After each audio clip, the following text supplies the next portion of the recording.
Hi, and welcome back to Reddit Whispers.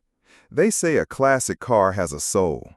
It's not just a machine of metal and gasoline, it's a time capsule, a rolling piece of history. For 15 years, my soul was poured into a 1968 Ford Mustang I called the Wanderer. I restored it from a rust-bitten shell to a gleaming, perfect piece of art. It was my passion, my therapy, my one true creation. And it was the vehicle for the greatest betrayal of my life. My wife, Sarah, never understood my love for the car, but she tolerated it. She and her two sisters, Chloe and Megan, were a unit, a tight-knit, impenetrable clique. I was always on the outside, the quiet, reliable husband who funded their brunches and their shopping trips. Their brand of humor was a currency I never learned to trade in. It was built on a foundation of inside jokes and a casual, relentless mockery that they called pranking. Their pranks were never funny, not to me. They were small, cruel tests of my patience. Hiding my keys before a big meeting. Accidentally donating my favorite work shirts to charity. It was a constant, low-grade psychological warfare, and Sarah would just laugh it off, telling me I needed to learn to take a joke. I loved her, so I tried. I swallowed the little barbs of humiliation, telling myself this was the price of admission to her family. The big trip was my idea, a grand romantic gesture. A 2-week cross-country road trip in the Wanderer, from our home in Ohio to the sun-drenched coast of California. It was the culmination of my life's passion, a journey I wanted to share with the woman I loved. But Sarah, in her way, insisted her sisters come along.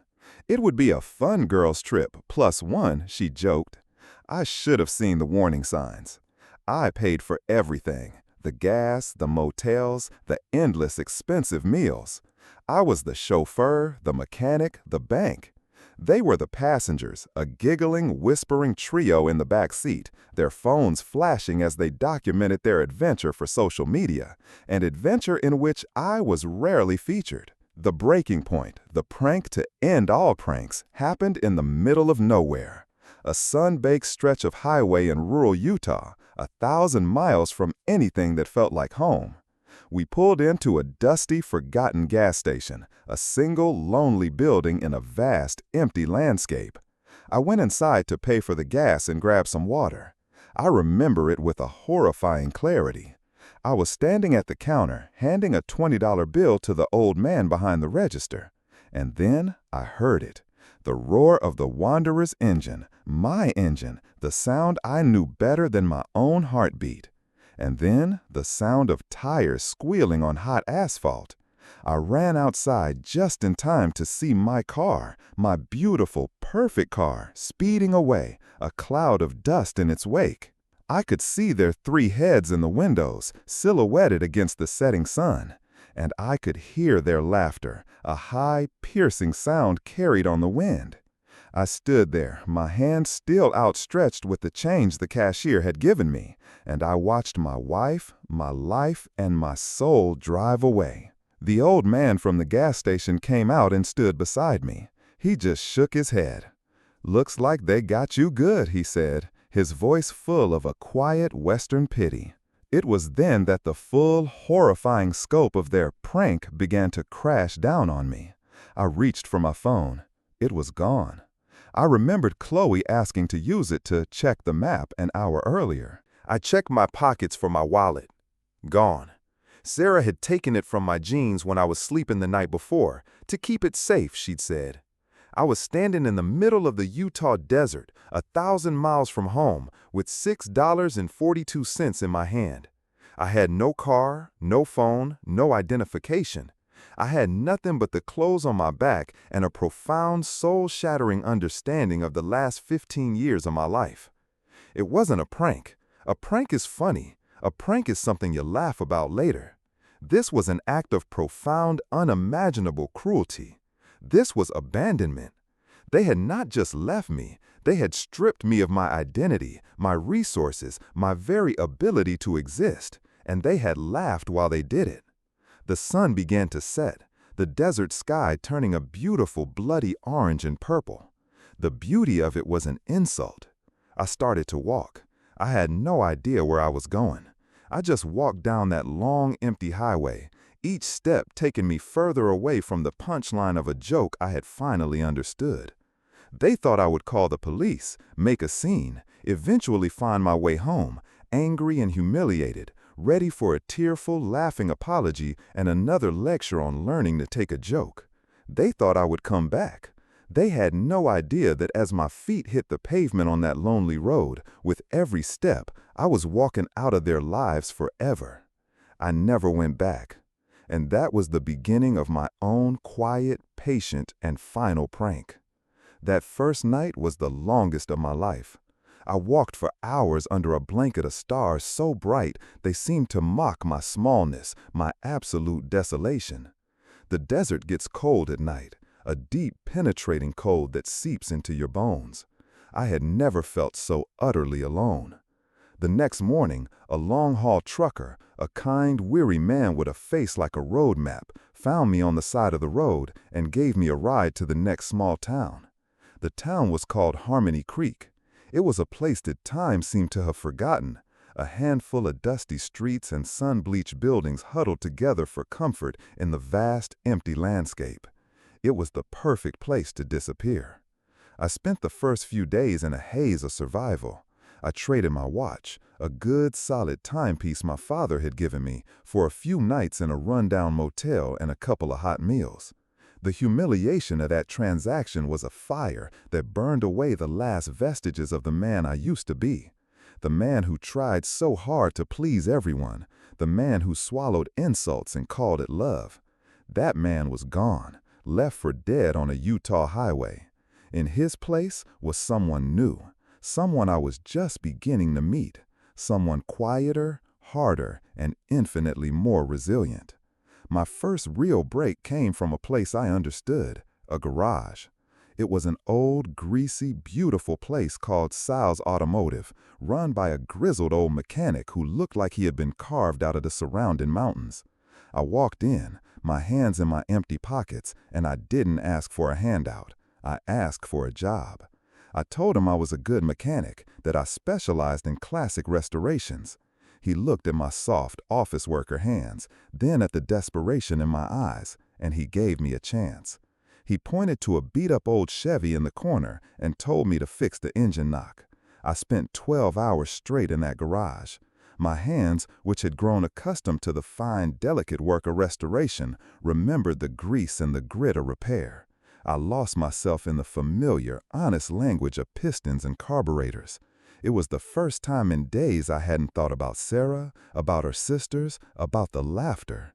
By the end of the day, the Chevy was purring like a kitten. Sal didn't say much. He just grunted, wiped his hands on a rag, and told me to come back the next day. Harmony Creek became my world. I worked at Sal's from sunup to sundown. I was saving every dollar, living in a small room above the garage. I was a ghost. No ID, no credit cards, no digital footprint. I was paying my way in cash, a man without a past. And in that anonymity, I found a strange, powerful freedom.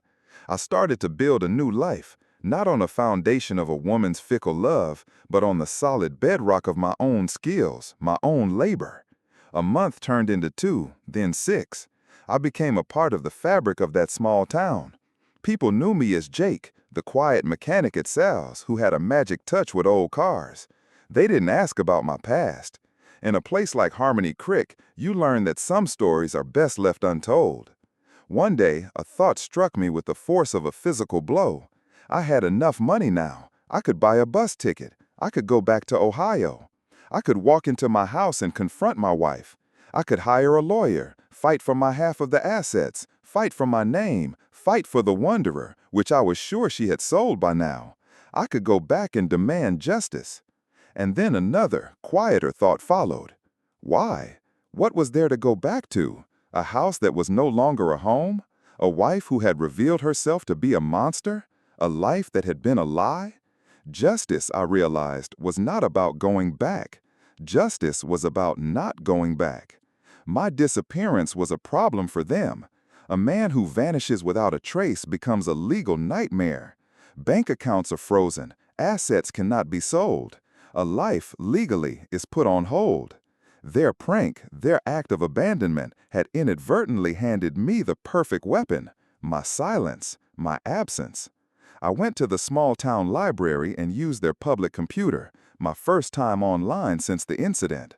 I found a lawyer in a neighboring state, a discreet bulldog of a man who specialized in complex, messy divorces. I called him from a payphone. I told him my story. I told him I wanted to file for divorce on the grounds of abandonment, but I told him I did not want my wife to know. I wanted to remain, for all legal intents and purposes, a missing person. I wanted to let her and her sisters navigate the legal and financial labyrinth they had created for themselves.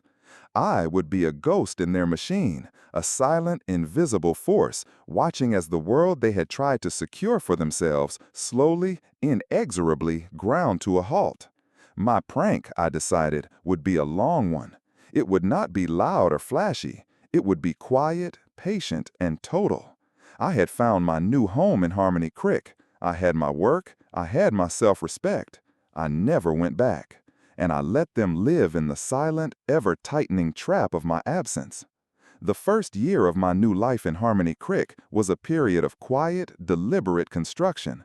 I wasn't just building a life, I was building a fortress. Sal, who had become the closest thing I had to a father, officially made me a partner in the garage. We renamed it Harmony Creek Classics. My reputation for restoring old cars, my one true passion, began to spread through the small towns and ranches in the region. People would bring me their forgotten treasures, their grandfather's old trucks and their dusty barn finds, and I would breathe new life into them.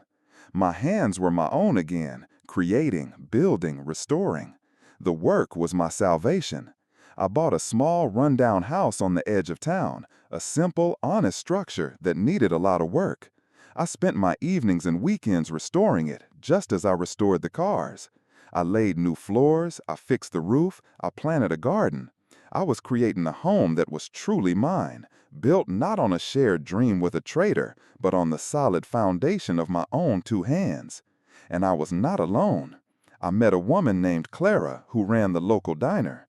She was a woman with kind eyes and a quiet strength, a woman whose laughter wasn't a weapon, but a balm. Our relationship grew slowly, cautiously, like a desert flower. She knew me only as Jake, the man who had shown up out of nowhere. She never pressed me for details about my past, and I never offered them. She accepted me for the man I was, right there, in that small town. My life was simple, real, and deeply satisfying. Meanwhile, 1,000 miles away, the life I had left behind was beginning to unravel. My lawyer, a brilliant, tenacious man named Mr. Davies, would send me discreet, encrypted updates every few months. The picture he painted was one of slow-motion chaos. Sarah and her sisters had returned from their trip, triumphant. But their victory was short-lived. They had expected me to come crawling back, to create a scene that would end with their tearful, insincere apologies. My complete and utter disappearance was a scenario they had not prepared for. My lawyer informed me that Sarah had tried to report me as a missing person, a move of pure, cynical strategy. But she had made a critical mistake. She had used our joint credit cards for the entire 2 weeks after she had abandoned me. The police and the bank were not fools. They saw a clear pattern of financial activity that suggested a marital dispute, not a mysterious disappearance. The authorities would not declare me legally dead. The bank, citing the unusual circumstances and the ongoing informal investigation, froze our joint accounts, all of them. The house, our primary asset, could not be sold or refinanced without my signature. The life of leisure and luxury they had envisioned, funded by the liquidation of my half of our shared world, was a fantasy that could not be realized. They were trapped. Their prank had backfired in the most spectacular way.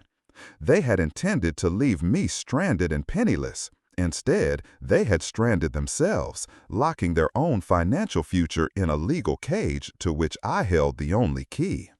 The reports from Mr. Davies became a source of grim, detached satisfaction.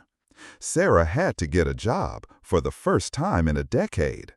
Her sisters, who had always been a financial drain, became an unbearable burden.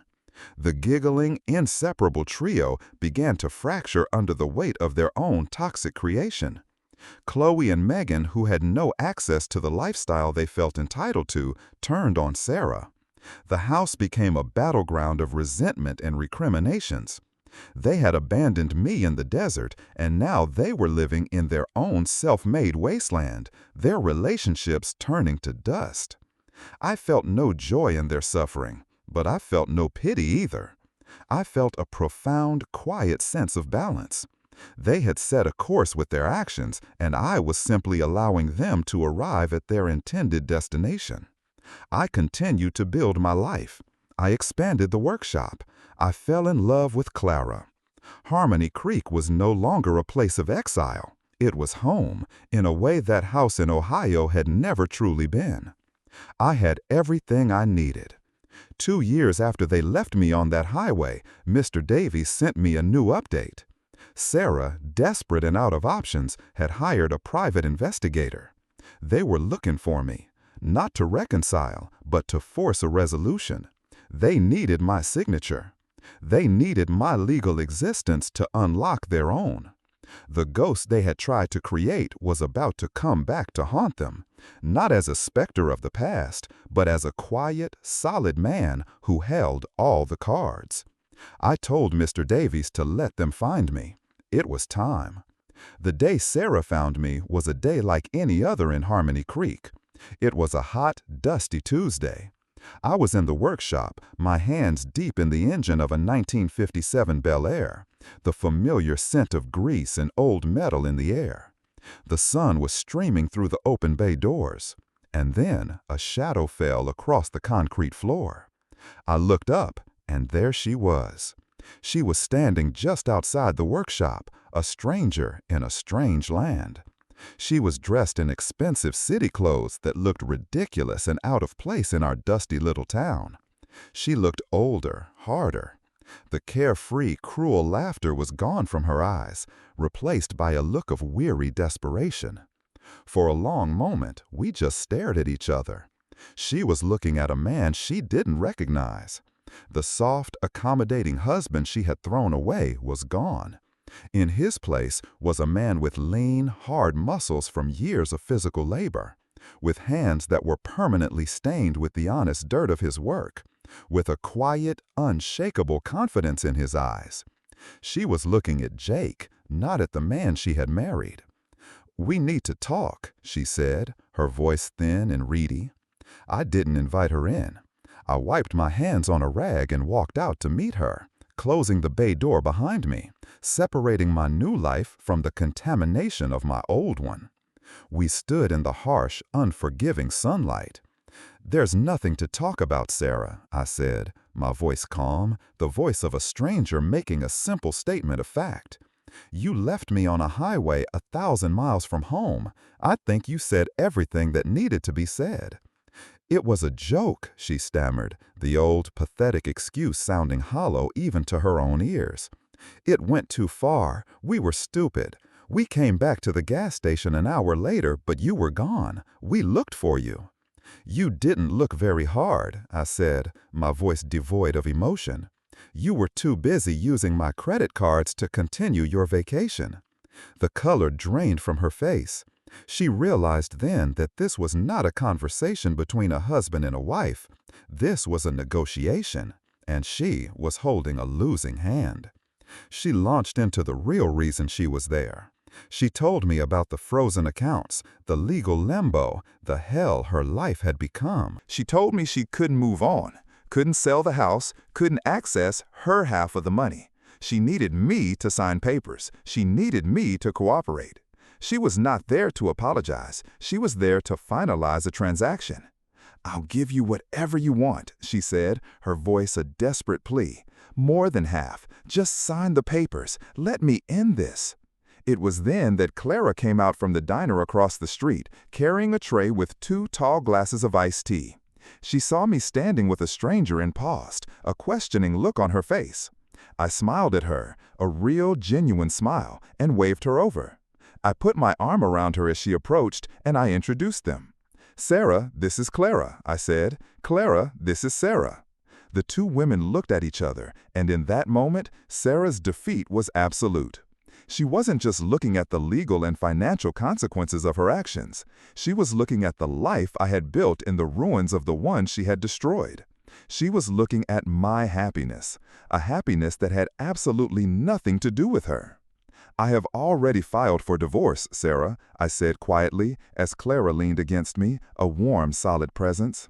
"In this state, on the grounds of abandonment. My lawyer, Mr. Davies, has been trying to serve you for the past year. You should probably start checking your mail." I told her my terms. She could have the house. She could have whatever was left in the frozen accounts. She could have all of it. I wanted nothing from that life. My freedom from her was the only asset I was interested in. Her face crumbled. She had come all this way for a fight, for a negotiation, and she had found only indifference. The man she had tried to destroy had built a world so complete and so satisfying that there was no room in it for her, not even for hatred. She turned, a broken, defeated woman, and walked back to her expensive rental car. I watched her drive away, a cloud of dust in her wake, a perfect, symmetrical echo of the last time I had seen her. But this time, I was not the one being left behind. I was home. I had never gone back. I had moved forward. And I had built a new life, not on a foundation of a shared past, but on the quiet, unshakable promise of a better future. You've just heard a story from Reddit Whispers. Now I want to hear yours. What's the hardest truth you've ever had to face? Leave it below.